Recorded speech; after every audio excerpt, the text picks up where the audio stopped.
साथियों नमस्कार, बहुत बहुत स्वागत आपके अपने YouTube चैनल लक्ष्य कॉमर्स क्लासेस में।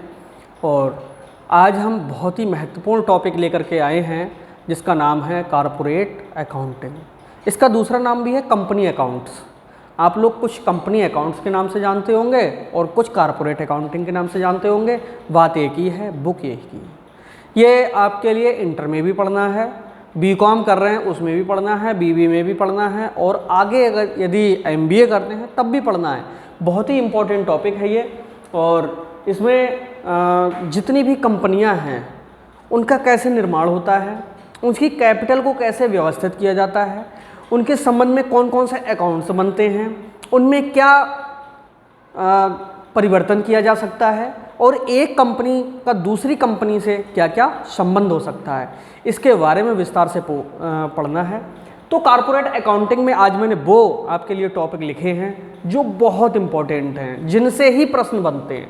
अगर जो मैंने आज बताया इतना सा अगर आपने पढ़ लिया देन कुछ भी आपके एग्ज़ाम से नहीं छूटेगा, ये वादा है मेरा। ठीक है, तो आपका समय बिल्कुल बर्बाद ना करते हुए आइए हम चर्चा करते हैं। और ये चैनल अगर सब्सक्राइब ना किया हो तो प्लीज़ कर लीजिए, बेल आइकॉन का जो बटन आ रहा है उसे प्रेस कर दीजिए, जिससे सारी वीडियोज़ आपको समय समय पर मिलती रहें। हमारे चैनल पे जितना आपके लिए सिस्टमैटिक ढंग से थ्योरी और न्यूमेरिकल समझाया जाएगा, पढ़ाया जाएगा, बहुत कम जगह पर मिलेगा। और एक वीडियो ज़रूर देखिएगा जिसमें मैंने कॉमर्स के बारे में बताया कि कॉमर्स क्या है। बच्चों को ये पता नहीं होता कि कॉमर्स क्या है। वो यहाँ पर मैं ये बार बार इसलिए बोलता हूँ कि पूरी कॉमर्स उसी पर डिपेंड है, फिर वो आगे का समझ में बहुत जल्दी आएगा। ठीक है, क्योंकि आपके लिए जब बेस पता होगा देन आगे का बहुत जल्द पता चल जाएगा। Okay, now please be ready. देखिए, हम पढ़ रहे हैं किसके बारे में? निगमीय और लेखांकन। इसी को हम कहते हैं कंपनी अकाउंट्स। कंपनी अकाउंट्स क्या हैं? कोई भी कंपनी अपना बिजनेस कर रही, कारोबार कर रही, लेन देन कर रही, तो इन सब के लिए कैसे व्यवस्थित किया जाए, इनके रिजल्ट्स निकालने के लिए जितने भी अकाउंट्स तैयार किए जाते हैं उन्हीं को हम क्या कहते हैं? कंपनी अकाउंट्स कहते हैं। ठीक है, और इसे कॉमर्स के लैंग्वेज में कॉर्पोरेट अकाउंटिंग कहते हैं, निगमीय लेखांकन। निगम का मतलब क्या होता है? एक दो बार इंटरव्यू में पूछ भी लिया जाता है, बीबीए में तो बहुत अक्सर पूछा जाता है ये, निगमीय क्या होता है, कॉर्पोरेट क्या होता है, व्हाट इज कॉर्पोरेट। तो मैं आपको बता दूं, कोई भी संस्था जब कानून के अकॉर्डिंग ही तैयार होती है उसके लिए हम क्या कहते हैं? कॉर्पोरेट कहते हैं। यानी कानून द्वारा नियमों का पालन करते हुए जो संस्था तैयार की जाती है उसे हम क्या कहते हैं? कॉर्पोरेट अकाउंटिंग, सॉरी कॉर्पोरेट कहते हैं, कॉर्पोरेट कंपनी कहते हैं। अब चूंकि समस्त कंपनियां हैं वो कानून के द्वारा ही चला पाते हैं हम लोग, विदाउट रूल्स एंड रेगुलेशंस हम उनको नहीं चला सकते। इसीलिए निगमीय लेखांकन में सब कुछ हमें किसके बारे में पढ़ना होता है? कंपनियों के बारे में ही पढ़ना होता है। निगमीय लेखांकन या कंपनी सब एक ही चीज़ है, अलग अलग नहीं है, दो नाम हैं और है एक ही। तो इसमें हमें कौन कौन से चैप्टर्स को सबसे अच्छे से तैयार करना है मैं आपको आज ही बता देता हूँ। सबसे ज़्यादा जो आता है जिन जिन चैप्टर से, वो सबसे पहला chapter issue of share for feature and reissue of share, अंशों का निर्गमन, उनका हरण और पुनः निर्गमन, इस चैप्टर से बहुत ज़्यादा आता है। दूसरा, इसके बाद में वैल्यूएशन ऑफ शेयर से खूब आता है, अमलगमेशन ऑफ कंपनी से आता है, इंटरनल रिकॉन्स्ट्रक्शन से आता है, अकाउंटिंग ऑफ होल्डिंग कंपनी, ये तो बिल्कुल मोस्ट है, बचता ही नहीं है। आपको यहाँ से तो 100% ही मिलना है, यहाँ से और यहाँ से भी 100% मिलना है।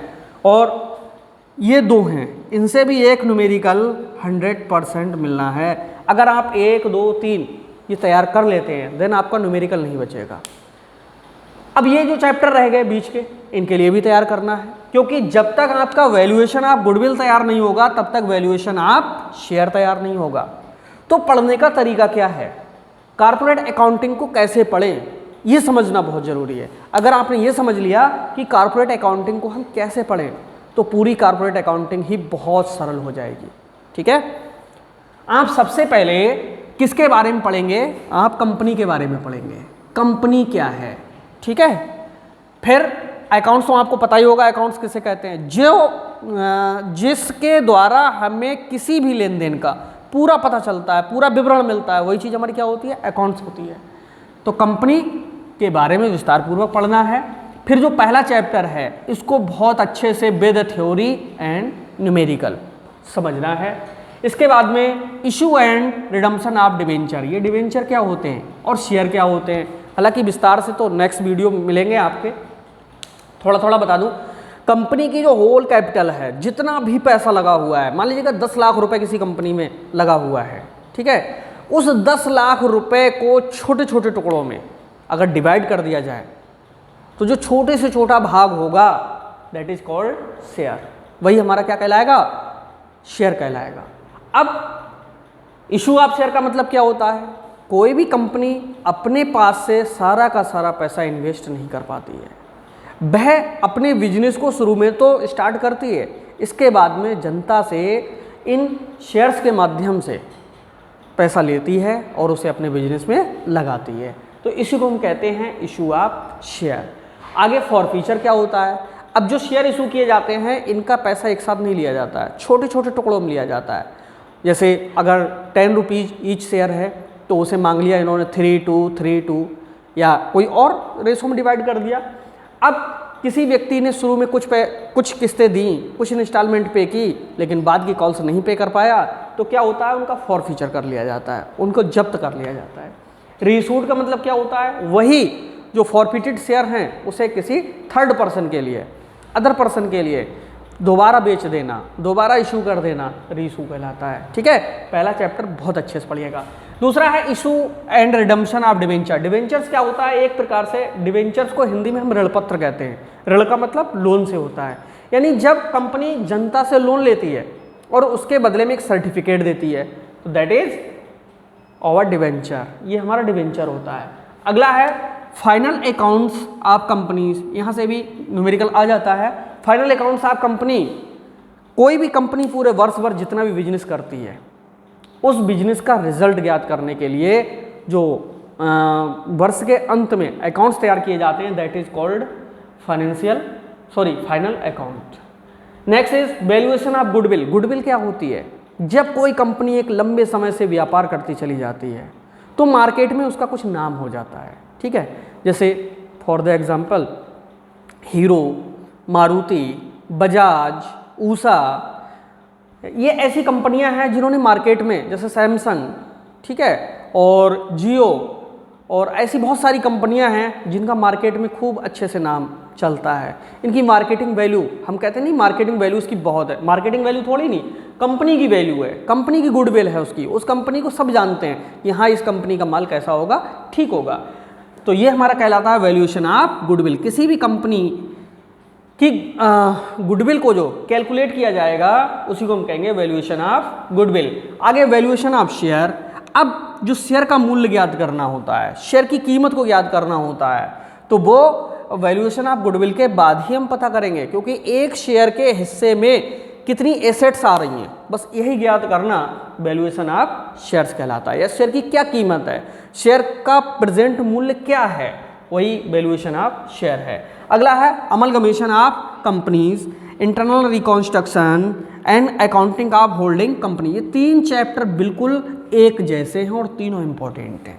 ठीक है, कई कंपनियों को मिला करके एक कंपनी कर देना है। ठीक है, बहुत सी कंपनियां डूब रही होती हैं, जिनको लगता है कि अब ये नहीं उभर पाएंगी, वो क्या करती हैं कि अदर कंपनी के साथ में मर्ज हो जाती हैं, अदर कंपनी से मिल जाती हैं। ठीक है, और यदि कुछ कंपनियां चल रही हैं जो घाटे में तो जा रही हैं, लेकिन हम क्या कर सकते हैं कि उनमें कुछ संशोधन करके उनको पुनः सही कर सकते हैं, उनको पुनः हम प्रॉफिट की ओर ले जा सकते हैं, तो वही हमारा इंटरनल रिकॉन्स्ट्रक्शन होता है। और अकाउंटिंग ऑफ होल्डिंग कंपनी, जब एक बड़ी कंपनी अन्य कंपनियों के लिए अपने अंडर में चलाती है तो ये हमारी कौन सी कंपनी बन जाती है? Holding company.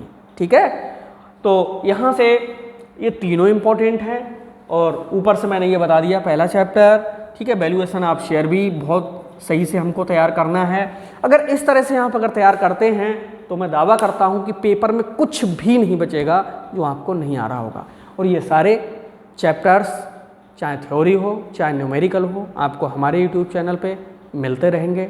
बहुत अच्छे से समझाऊंगा, बहुत अच्छे से पढ़ाऊंगा, और बस आप लगे रहिए और इनका सीरियल से आप तैयार कीजिए। आप ये चैप्टर में पहले पढ़ा दूँ, ये बाद में पढ़ाऊँ, ये बाद में पढ़ाऊँ, तो समझ में तो आएगा लेकिन कम आएगा। लेकिन जब इनको एक सिस्टम से हम चलाएंगे तो ज़्यादा अच्छे से समझ में आएगा, और उम्मीद है कि पूरा का पूरा समझेंगे आप, ठीक है। तो इन चैप्टर्स के लिए आप नोट कर लीजिए। आपके पास जो भी बुक्स होंगी उसमें 1-2 चैप्टर हो सकता है और हो, या इनमें से एक आध कम हो। और महत्वपूर्ण जो चैप्टर हैं कॉर्पोरेट अकाउंटिंग के वो यही हैं, कंपनी अकाउंट्स की जो हम बात करेंगे वो यही हैं, ठीक है। और इनको अगर सही से पढ़ लिया तो कंपनी लॉ भी खूब समझ में आएगा, ठीक है। जो थ्योरी है एक कंपनी लॉ, वो भी आपको सीखना है, तो कंपनी लॉ भी इनको समझने के बाद में खूब अच्छे से समझ में आएगा, ठीक है। हम मिलते हैं नेक्स्ट वीडियो में। अगर चैनल सब्सक्राइब ना किया हो तो प्लीज़ कर लीजिएगा और शेयर भी कर दीजिएगा। Thank you.